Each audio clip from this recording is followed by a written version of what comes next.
This video is either going to make you feel so seen, you're going to think you're looking in a mirror, or you're going to have absolutely no idea what I'm talking about. So if you stare at your to-do list and every unchecked box feels like proof that you're failing, not because you don't care and not because you're lazy, but because your mind is racing through 1,000 anxious thoughts and can't land on just one. So you freeze, you do nothing, and then you shame yourself for doing nothing.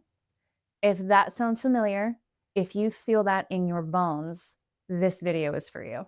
We are talking about a different kind of perfectionism that no one really talks about, the kind that hides in stillness, indecision, and shutdown. I call it Type B Perfectionism. And in this video, I want to show you why this isn't your fault and how you can begin to unfreeze and feel safe showing up again.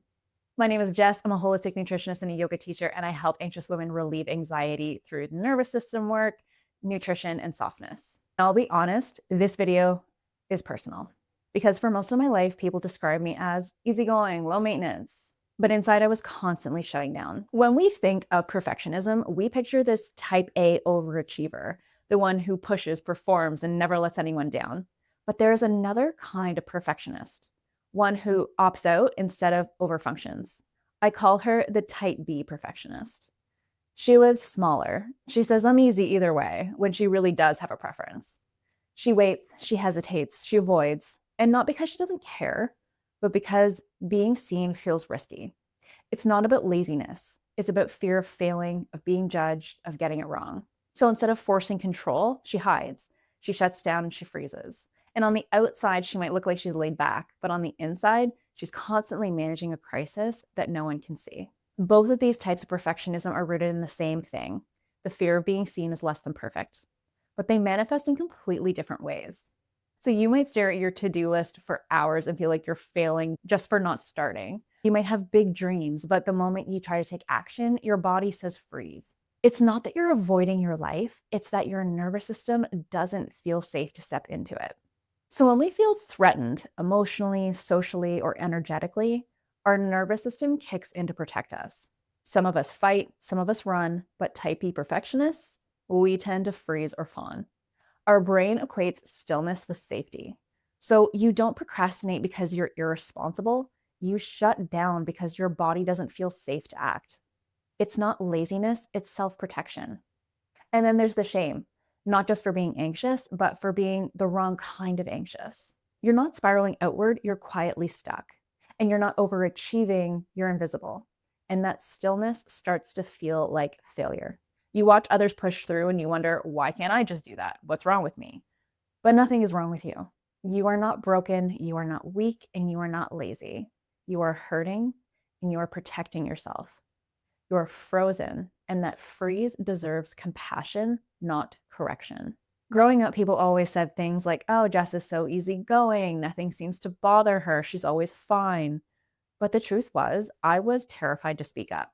I never wanted to rock the boat, disappoint anyone, or draw too much attention to myself. So I just went quiet. Type B perfectionism gets labeled as disorganized, lazy, or unmotivated. But they're often just sensitive, they're intuitive, and they're deep thinkers. They've adapted a survival mechanism of seeing every possible angle, and that awareness becomes overwhelming. So instead of choosing one course of action and going with it, they freeze and retreat. And the longer that retreat goes on, the smaller life starts to feel. And you start keeping your thoughts to yourself. You second guess everything. You stop trying, not because you don't care, but because caring feels like too much. And then the shame builds for the things you didn't say, for the dreams you didn't move towards, for the connections you couldn't maintain, until one day you wonder, maybe if it's you. Maybe you are the failure that you're afraid to be, but you're not. This isn't who you are.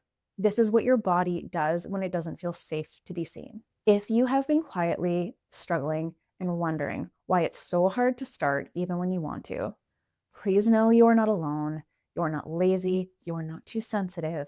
You are someone with a nervous system that learned that silence felt safer than being seen.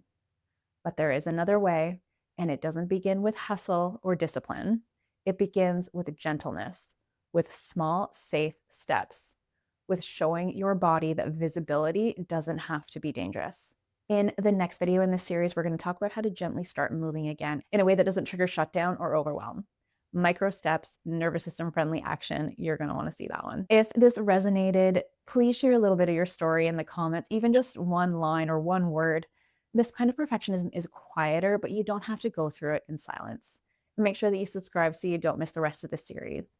If you want to start softening the edges of your anxiety, grab my free 7-day anxiety reset. It's full of gentle nervous system supportive tools to help you start feeling like you again. The link's below.